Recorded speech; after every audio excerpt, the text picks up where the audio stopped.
juntar minha voz ao Quinto Transfronteiras é um importante evento, não apenas para a Tefé, mas para toda a Amazônia. Resolvi intitular minha fala de No Compasso do Banzeiro Manso, passeio poético pela Tefé Tupéba.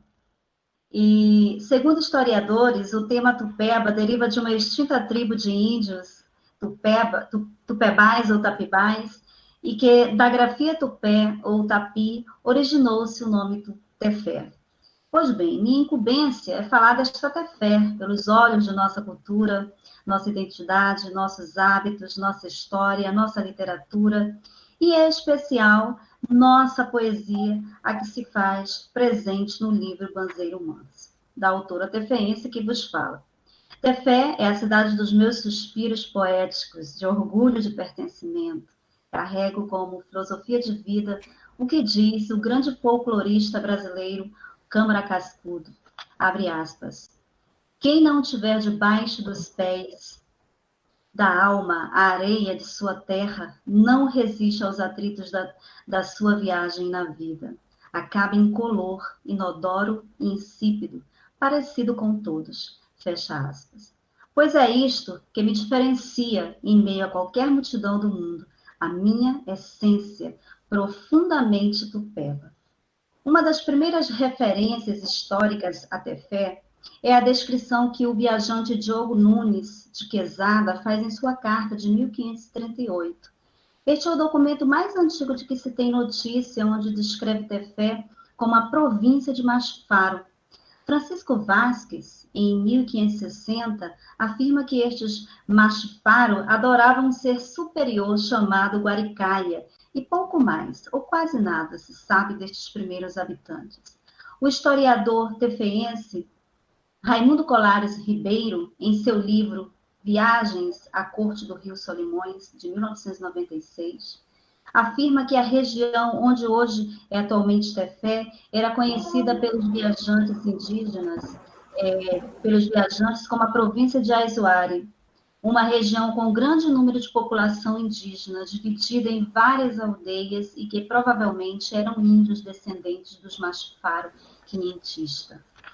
Os alemães Spix e Martius, quando fizeram parada em Tefé em 1819, registraram que a antiga vila de Ega, elevada à categoria de vila no ano de 1755, era denominada Corte dos Solimões, que, segundo os autores, pôde ter merecido o título apenas naquela ocasião em que a última comissão de limites luso-ibérica esteve estabelecida com seu quartel-general entre os anos de 1782 e 1788, já que possuía um pequeno número de 600 habitantes naquela altura. Esta missão foi decretada pelo Marquês de Pombal, com base no Tratado de Madrid, de 13 de janeiro de 1750. Um fato curioso é que o soldado português Henrique João Wilkins fazia parte deste quartel da vila de Ega, e foi em Tefé, em 1785, que data a escrita de sua obra épica, Muraida, editada apenas em 1819 pela imprensa portuguesa. A Muraida é um poema épico que canta os feitos portugueses na América aos moldes do modelo épico camoniano e revela aspectos da visão europeizada e colonialista da época e tem como cenário a Amazônia. Quero acreditar que Tefé, com sua bela e exótica paisagem natural e poética, e seu contexto político e econômico da época, tenha servido também de inspiração para a composição desta importante obra da literatura brasileira produzida no Amazonas. E por falar em belezas naturais, Tefé, cuja palavra provém do Nhangatu, significa profundo, e Pablo Cid, em seu livro O Tapiri, de 1978, afirmou ser Tefé a cidade do Rio Profundo. E para exaltar sua bela Bahia mulher, do Lago de Águas Escuras, onde navegou o gentil Mura, como registra a crônica de viagem de Francisco Xavier Ribeiro Sampaio, de 1775, temos o mote do Banzeiro Manso, que exalta esse belo lago de profundas águas, provido de grande beleza cabocla feminina, que diz assim: Bela Bahia Tupé, de caloroso crepúsculo, encantadora mulher de fartos seios graúdos. Cabocla, tua tez tupé me acende do olhar a luz, da alma me desperta a fé. Teu corpo ambrosia é a eximir-me da cruz, a curar-me o desalento. É bela tua fonte, mulher, que divino firmamento, arrancas-me sentimentos, bela Bahia Tupé. Para a poesia, os segredos nunca revelados pela história perdida na versão colonizadora são terrenos férteis para a criação literária. Essa história perdida pelo vergonhoso extermínio indígena e que, por sua vez, encheu e preencheu de silêncio a cultura de nossos ancestrais que não tinham com os brancos trégua ou repouso, que eram vendidos em seus balcões no comércio de carne humana, como afirma o francês Alcides Dessalines quando Portefeuille aportou em 1831. Somos frutos de uma miscigenação que custou caro a muitos de nossos ancestrais. Portanto, mais do que nunca, devemos conhecer nossa história e reconhecer nela nossos traços raciais e também culturais e cantá-la aqui agora em versos, como no poema Jeito Tupéba de Ser, que exalta essa identidade cabocla. Trejeito de Curumim Cunhantã detém segredos do Muiraquitã, das belas guerreiras amazonas, e que de doçura a alma cabocla sazona. É assim o jeito tupéba de ser, essa tez de moreno cobreado, esses olhos negros e puxados, esse sotaque particular e ligeiro de aspectos enigmáticos e corriqueiros, é apenas meu jeito tupéba de ser. Henrique Lister Mal, em 1828, observou o seguinte sobre Tefé: o edifício mais antigo, o edifício mais próximo à Ponta de Areia é a casa do comandante, que tem uma grade de madeira e uma varanda em frente. Tefé tem descuidado muito de sua arquitetura antiga e urbana. Por exemplo, a casa em frente ao seminário, que agora vocês veem aí, e que, em nome do progresso, foi demolida, assim como o antigo prédio do cartório. Há uma corrente, infelizmente, muito forte de descaso pela arquitetura de época no estado do Amazonas. É preciso preservar nossa arquitetura histórica, pois ela conta muito de seu povo, de seus hábitos, costume e identidade. A memória poética do Banzeiro Manso também canta este patrimônio arquitetônico de Tefé. Ela percorre caminhos, passa pelo Seminário São José e chega à agitada aglomeração do mercado municipal, onde os sujeitos estão em trânsito, construindo a história em tempo real, conversam, compram a carne, o peixe, como no poema prosa Desculpa Esfarrapada, construído com base na oralidade, que fala de um cabra que saiu para fazer um serviço de calafeto no estaleiro Noé e chegou em casa no dia seguinte com uma sulamba, ou aruanã, né, como é conhecido, recém-comprada para agradar a sua pretinha. E diz assim: era o que tinha no mercado, tava era mufinos bodó, os tucunaré tudo magro, e tu, minha nega, como não gosta de pongó, não comprei para não comer só.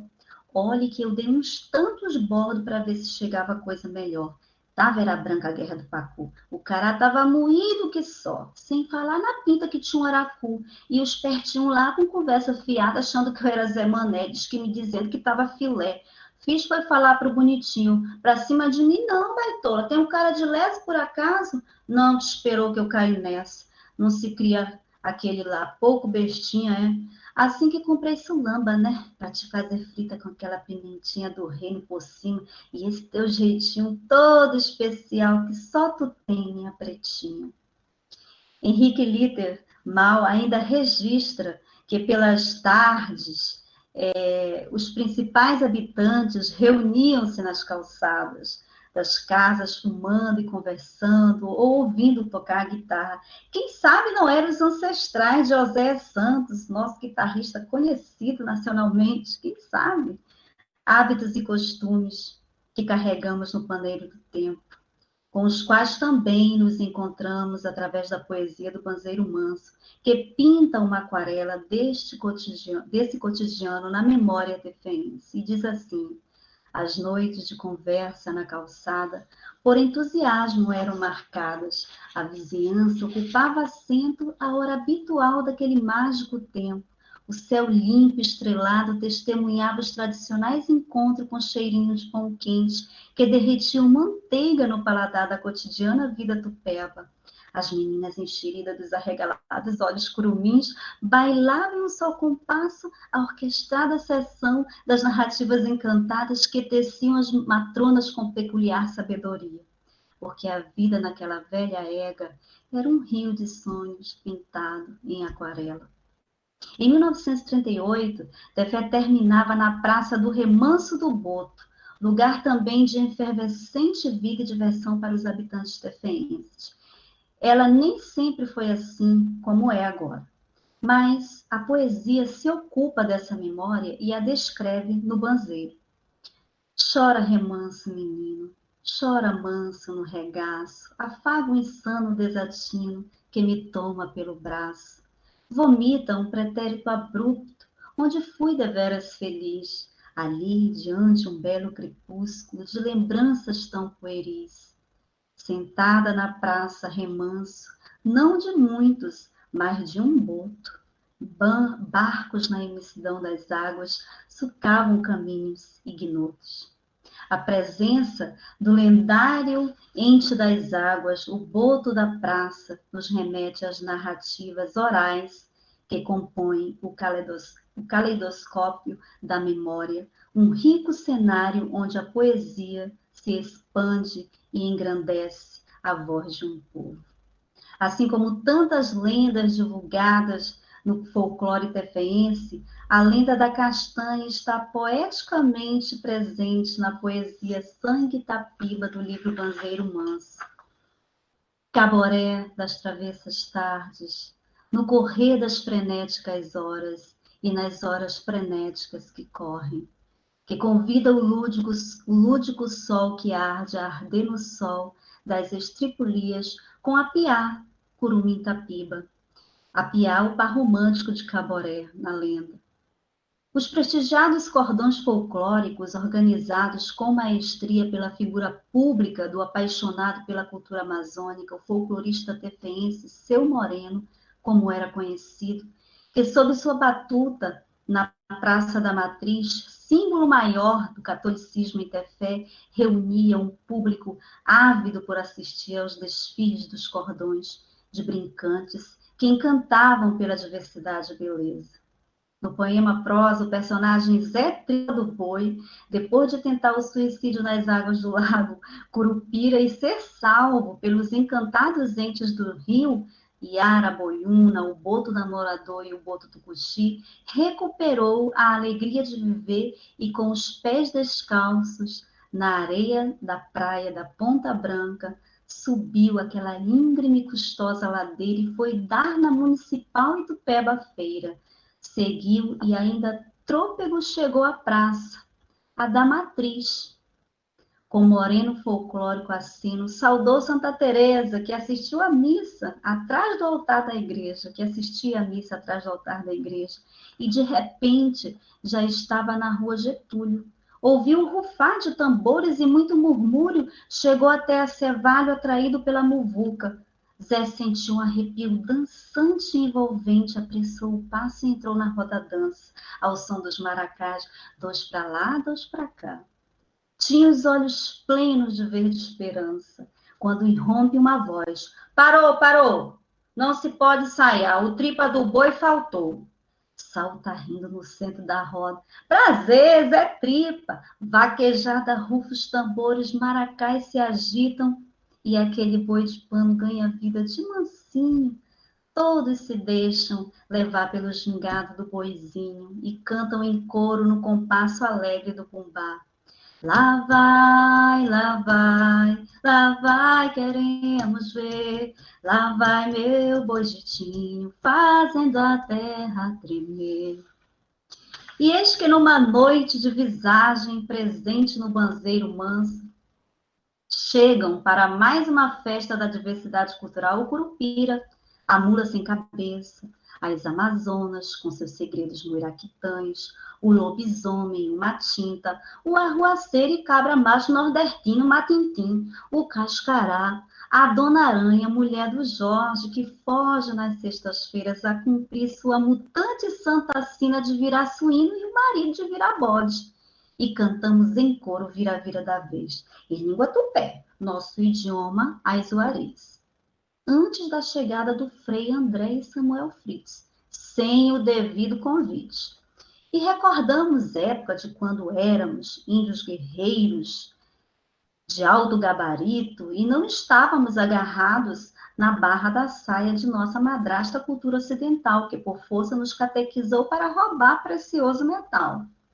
Mas poetizar até fé é falar também desses amores que compõem o cenário dos corações humanos, que rebojam no rio da memória, esses namoricos, essas paixões adolescentes no compasso meio banzerê deste passeio cultural, histórico e poético pela antiga ega, como registrou em seu espetacular Samba para Tefé o compositor tefeense Celso Mendes.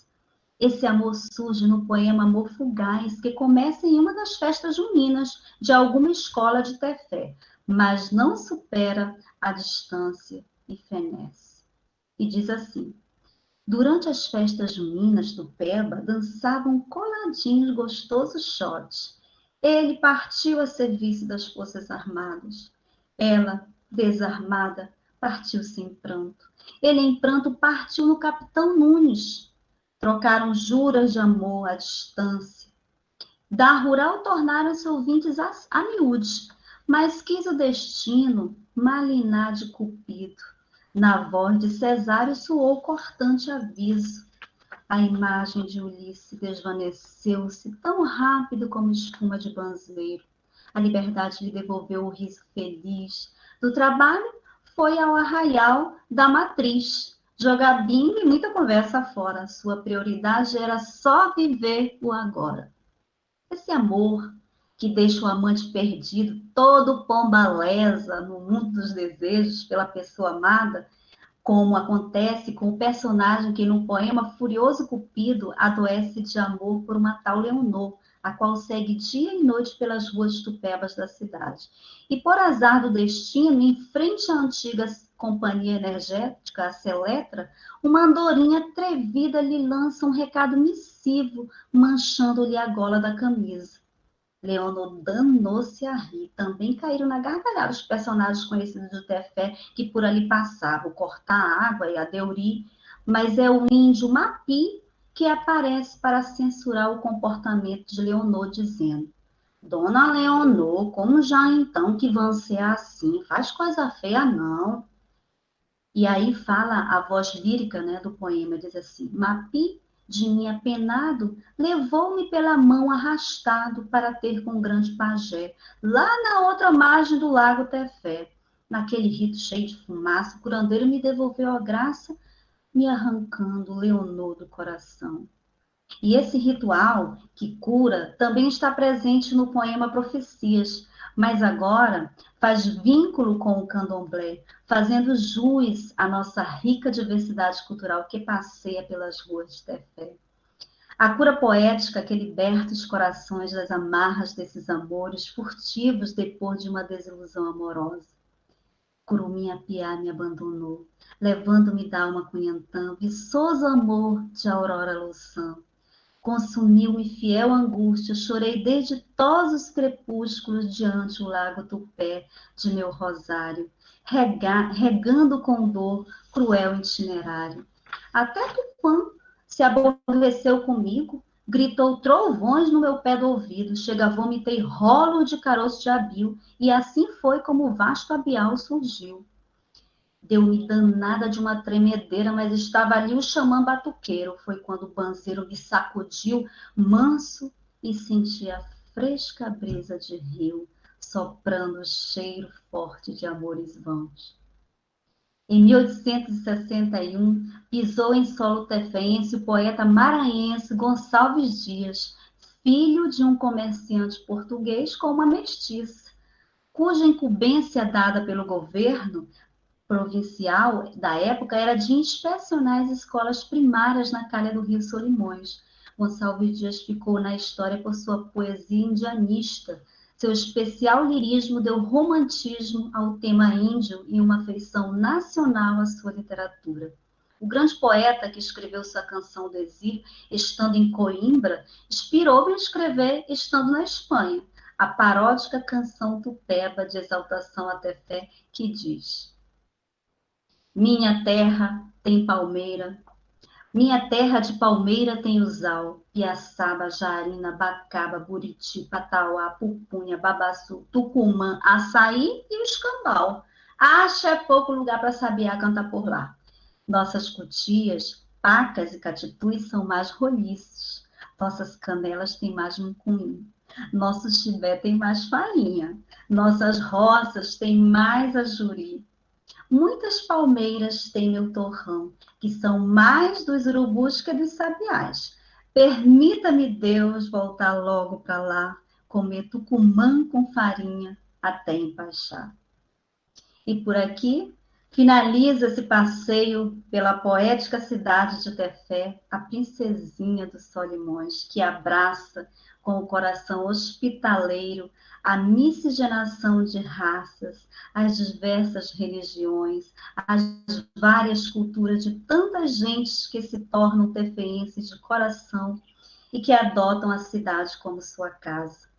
Obrigada pelo convite do Quinto Transfronteiras e aqui ficarei para ouvir as seguintes palestrantes, a Tayla Fonseca, Patrícia de Oliveira, Rosa Santos, que trarão temas de grande relevância.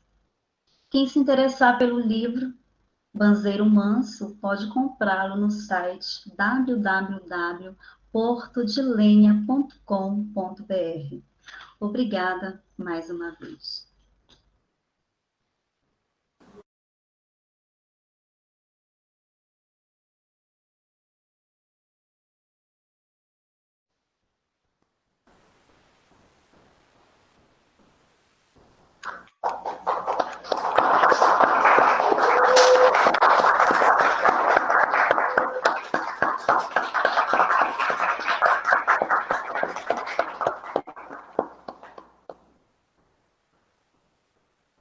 Parabéns, Marta, maravilhoso.